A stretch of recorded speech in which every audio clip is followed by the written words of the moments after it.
Hello friends. अपन पढ़ रहे हैं रीट लेवल 1 मेन एग्ज़ाम हेतु साइंस के सिलेबस को। अभी तक अपन ने 7 टॉपिक्स को एनसीईआरटी बुक से कंप्लीट कर लिया है।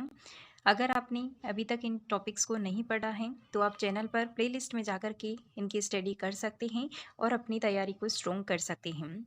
आज अपन टॉपिक नंबर 8 जीवों में श्वसन एवं परिवहन को स्टार्ट करेंगे। देखिए फ्रेंड्स, आपका ये वाला जो टॉपिक है इसके अंतर्गत एक श्वसन और परिवहन के अंदर दो टॉपिक शामिल होते हैं। एक होता है रक्त परिसंचरण तंत्र और दूसरा होता है उत्सर्जन तंत्र।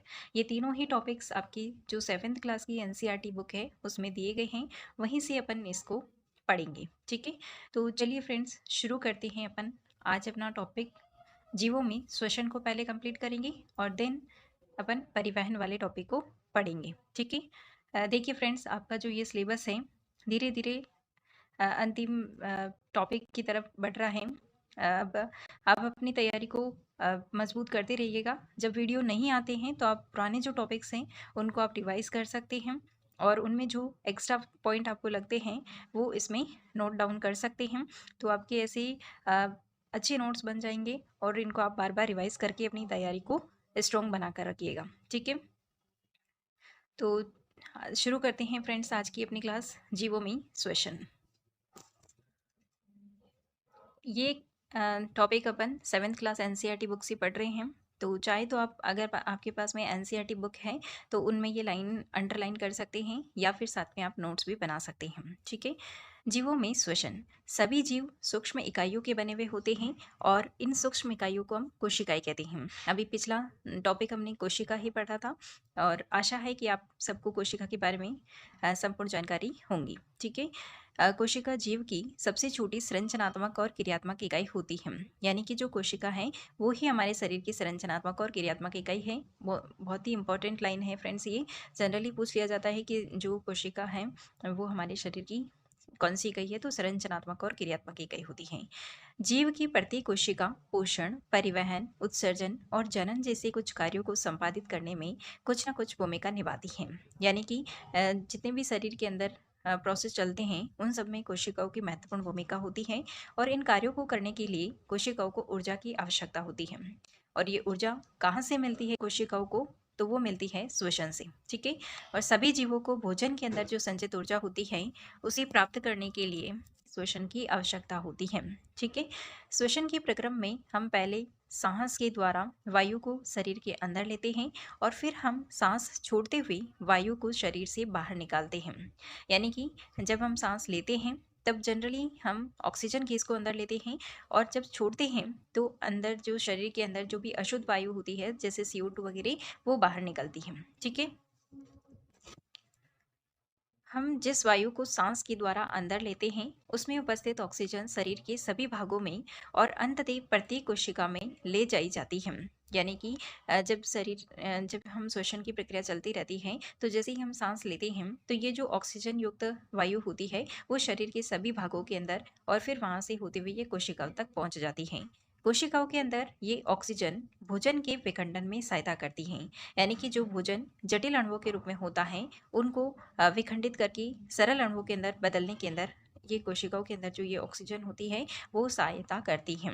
कोशिका में भोजन के विखंडन से प्रक्रम के अंतर्गत ऊर्जा मुक्त होती है। इसे कोशिकीय श्वसन कहते हैं। यानी कि कोशिका में हो रही है श्वसन की प्रक्रिया, इसलिए इसको कोशिकीय श्वसन कह देते हैं। ठीक है, सभी जीवों की सेल्स में कोशिकीय श्वसन होता है। ठीक है,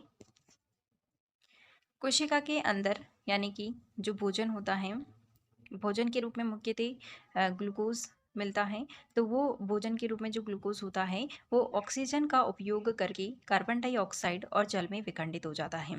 यानी जब कोशिकीय श्वसन की प्रक्रिया होती है तब उसके दौरान भोजन के अंदर जो ग्लूकोज होता है वो ऑक्सीजन की उपस्थिति में विखंडित होकर के कार्बन डाइऑक्साइड और जल में विखंडित हो जाता है। अब जो श्वसन होता है वो मुख्यतः दो प्रकार का होता है। एक होता है वायवीय श्वसन और एक होता है अवायवीय श्वसन। वायवीय श्वसन वह श्वसन होता है जिसके अंदर ग्लूकोज का विखंडन ऑक्सीजन के उपयोग के द्वारा होता है। तो इस प्रकार का श्वसन वायवीय श्वसन कहलाता है। और अवायवीय श्वसन वह श्वसन होता है जिसके अंदर ऑक्सीजन की अनुपस्थिति के अंदर भोजन विखंडित होता है। और ये प्रक्रम अवायवीय श्वसन कहलाता है। यानी कि भोजन का विखंडन ऑक्सीजन की उपस्थिति में भी हो सकता है और अनुपस्थिति में भी हो सकता है। जब उपस्थिति में होता है तब उसको हम वायवीय श्वसन कहते हैं, और जब भोजन का विखंडन ऑक्सीजन की अनुपस्थिति के अंदर होता है तब उसको हम अवायवीय श्वसन कहते हैं। और इस भोजन के विखंडन से ऊर्जा विमुक्त होती है या निर्मुक्त होती है, यानी दोनों ही कंडीशन के अंदर भोजन का विखंडन होता है और इसे ऊर्जा मिलती है, और यही ऊर्जा जो शरीर के विभिन्न तंत्र वगैरह होते हैं उन सबके कार्य करने के लिए आवश्यक होती है। अब आपको ये ध्यान में रखना है कि जब वायवीय श्वसन होता है तब ग्लूकोज के विखंडन से क्या बनता है, और अवायवीय श्वसन होता है तब ग्लूकोज के विखंडन से क्या बनता है। बहुत इंपॉर्टेंट है फ्रेंड्स, ये सामान्यतः पूछ लिया जाता है कि ग्लूकोज का विखंडन जब ऑक्सीजन की उपस्थिति में होता है, यानी कि जब वायवीय श्वसन होता है तो उस दौरान क्या क्या बनते हैं। तो कार्बन डाइऑक्साइड बनती है, प्लस जल बनता है, और प्लस ऊर्जा। देखिए, ऊर्जा दोनों के अंदर ही मिलेगी, क्योंकि श्वसन का मेन उद्देश्य क्या है, ऊर्जा प्राप्त करना, शरीर को ऊर्जा प्रोवाइड करवाना। ठीक है, तो इसलिए दोनों ही श्वसन के अंदर ऊर्जा तो विमुक्त होती ही है, लेकिन साथ में जो बनने वाले जो अदर प्रोडक्ट है वो अलग अलग बनते हैं। ठीक है, तो वायवीय श्वसन के दौरान ग्लूकोज के विखंडन से कार्बन डाइऑक्साइड और जल और ऊर्जा बनती है। और अवायवीय श्वसन के अंदर ग्लूकोज का विखंडन ऑक्सीजन की अनुपस्थिति के अंदर होता है, और ऐसी कंडीशन में ग्लूकोज के विखंडन से अल्कोहल, कार्बन डाइऑक्साइड और ऊर्जा मुक्त होती है। ठीक है, यानी कि जब अवायवीय श्वसन होता है तब अल्कोहल भी बनता है और CO2 बनती है, जबकि यहाँ पे CO2 के साथ जल और ऊर्जा बन रही थी। ठीक है, यहाँ पे जो अवायवीय श्वसन होता है ये मुख्यतः यीस्ट जैसे जो जीव होते हैं उनके अंदर देखने को मिलता है। यीस्ट जैसे अनेक जीव वायु की अनुपस्थिति के अंदर जीवित रह सकते हैं। ऐसे जीव अवायवीय श्वसन के द्वारा ऊर्जा प्राप्त करते हैं, उन्हें अवायवीय जीव कहते हैं। ठीक है, यानी कि जो अवायवीय श्वसन करे ऐसे जीव अवायवीय जीव कहलाते हैं। For example yeast. ठीक है, नेक्स्ट अपन देखते हैं, अतः ग्लूकोज का विखंडन ऑक्सीजन की उपस्थिति और अनुपस्थिति पर निर्भर करता है। यानी अगर ऑक्सीजन की उपस्थिति में ग्लूकोज का विखंडन होता है तो CO2 जल और ऊर्जा बनेगी, और अगर ऑक्सीजन की अनुपस्थिति है तब अल्कोहल, CO2 और ऊर्जा बनती है। ठीक है, यीस्ट एक कोशिक जीव होता है और यीस्ट अवायवीय रूप से श्वसन करती हैं। यानी कि यीस्ट जैसे जो जीव होते हैं, यानी जिनको हम अवायवीय जीव भी कहते हैं, तो ये यीस्ट जो होती है अवायवीय रूप से श्वसन करती है, और इस प्रक्रिया के समय अल्कोहल निर्मित होता है।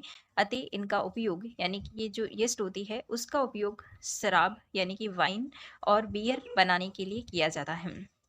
नेक्स्ट अपन देखते हैं, हमारी पेशी कोशिकाओं में भी अवायवीय श्वसन होता है। ये कब होता है ये देखते हैं।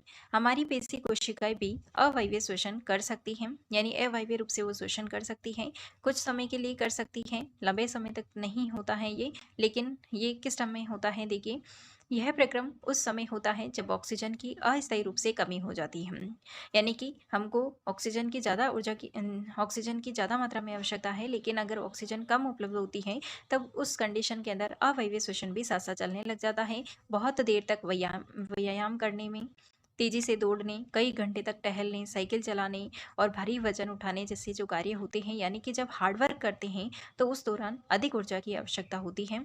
लेकिन ऊर्जा उत्पन्न करने के लिए हमारे शरीर को ऑक्सीजन की आपूर्ति सीमित होती है, तो ऐसी कंडीशन में अवायवीय श्वसन करने लगती है हमारी पेशी कोशिकाएं, क्योंकि ऊर्जा की आवश्यकता तो होती है, और वो किससे मिलने लगती हैं, अवायवीय श्वसन से भी मिलने लग जाती है।